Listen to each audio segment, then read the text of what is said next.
ఆ ప్రాంత ప్రజలు, వారి యొక్క మానసిక స్థితిగతులు, వారి యొక్క పోరాటాలు, వారి యొక్క త్యాగాలు కూడా మీరు తెలుసుకోవాలి. వారి మీద అభిమానం ఉండాలి. నేను అడుగుతా ఉన్న పవన్ కళ్యాణ్ గారిని వల్ల, మీరు కొత్తగా పోటీ చేసేది ఏముందండి? జనసేన 2023లో పోటీ చేయలేదా? మీరు చేశారు కదా అసెంబ్లీ ఎన్నికల్లో. మొన్న మున్సిపల్ ఎన్నికల్లో కూడా పోటీ చేశారు కదా 350 వార్డులో. కొత్తగా చేసేది ఏముంది? అండ్ ఇంకోటి, మిమ్మల్ని ఎవరు ఆపుతున్నారు? 2018లో చంద్రబాబు నాయుడు గారు వచ్చారు, పోటీ చేశారు. 23లో మీరు పోటీ చేశారు. పోటీ చేయండి, ఎవరు వద్దంటున్నారు. కానీ మీరు ఇక్కడికి వచ్చి మాట్లాడేటప్పుడు ఇదేదో ఆషామాషిగా ఏర్పడ్డ రాష్ట్రం కాదు, ఏదేదో అనాయాసంగా వచ్చిన రాష్ట్రం కాదు. వేల మంది బలిదానాలతో, రక్తంతో తడిసిన నేల ఇది తెలంగాణ. కాబట్టి ఇక్కడికి వచ్చినప్పుడు 1-2 సార్లు ఆలోచించుకుని మాట్లాడాలి. నేను ఒక మాట అన్నారు, ఆయన అడ్డుకుంటున్నారు. ఎవరు అడ్డుకుంటున్నారు మిమ్మల్ని? ఏదో ఊహాజనితమైన ఒక ప్రపంచం సృష్టించుకొని ఎవరు అడ్డుకున్నారు మిమ్మల్ని? 2018లో పోటీ చేస్తే అడ్డుకోలేదు, 23లో పోటీ చేస్తే అడ్డుకోలేదు, ప్రజలు అడ్డుకున్నారు. మేమేం చేస్తాం దానికి? ఒకటి మాత్రం పక్కా, పవన్ కళ్యాణ్ గారైనా ఎవరైనా సరే తెలంగాణ ఆవిర్భావ దినోత్సవం రోజు వచ్చి ఇక్కడ మేము సభ పెడతాం. అది కూడా గతంలో నేను తెలంగాణ ఏర్పడ్డప్పుడు నాకు ఆ విభజించిన పద్ధతి నచ్చలేదు. ఒక ఆయన అంటాడు తల్లిని చంపి బిడ్డను బతికించారంటాడు, ఇంకొక ఆయన విభజించిన పద్ధతి నచ్చలేదంటాడు. ఇవన్నీ ఏంటంటే తెలుగు హైదరాబాదీ అల్ఫాజ్ మే బోల్నా అయితే గుమా ఫిరాకి బోల్నా బోల్తే ఇసుకో.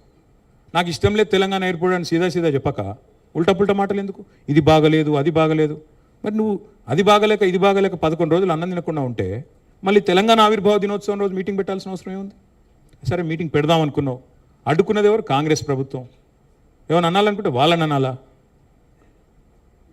కాబట్టి పవన్ కళ్యాణ్ గారైనా ఎవరైనా ఈ దేశంలో ఎక్కడైనా పోటీ చేయొచ్చు, మాకు అభ్యంతరం లేదు. పోటీ చేశారు కూడా కదా మీరు. 2023 మేబీ ఆ బోత్ కరే. మీ అయ్యే జాగీరా. నేను ఒకటి మాత్రం పవన్ కళ్యాణ్ గారు గుర్తుపెట్టుకోవాలి, తెలంగాణ ఖచ్చితంగా తెలంగాణ భూమిపుత్రుల జాగీరు. తెలంగాణ భూమిపుత్రుల జాగీరే తెలంగాణ. ఇందులో ఎవరికి అనుమానం కూడా అక్కర్లేదు. 100%. ఈ నేల కోసం కష్టపడ్డ వాళ్ళు, ఈ నేల కోసం పోరాటాలు చేసిన వాళ్ళు, ఈ నేల కోసం త్యాగాలు చేసిన వాళ్ళు, నెత్తురుతో తడిచిన నేల ఇది. ముమ్మాటికి తెలంగాణ ఈ భూమిపుత్రులు, ఇక్కడున్న 4 కోట్ల మంది జాగీర్ ఇది.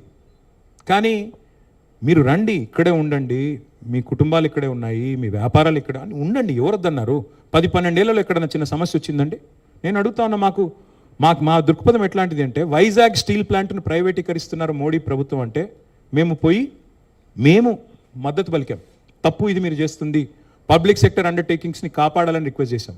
That is our philosophy. ప్రాంతాలుగా విడిపోయినా ప్రజలుగా కలిసి ఉండాలని కోరుకున్నాం. కానీ నిన్న పవన్ కళ్యాణ్ గారు ఇంకొక 2 మాటలు మాట్లాడారు. ప్రాంతీయవాదం అన్నారు. ప్రాంతీయవాదం ఉగ్రవాదం కంటే ప్రమాదం ఏదో అన్నాడు ఆయన. నేను వారికి గుర్తు చేస్తా ఉన్న, ప్రాంతీయవాదం అంటే మరి పొట్టి శ్రీరాములు గారు 58 రోజుల పాటు ఆత్మ బలిదానం చేసుకున్నారే, పోరాటం చేసి మద్రాస్ ప్రెసిడెన్సీ నుంచి వేర్పడి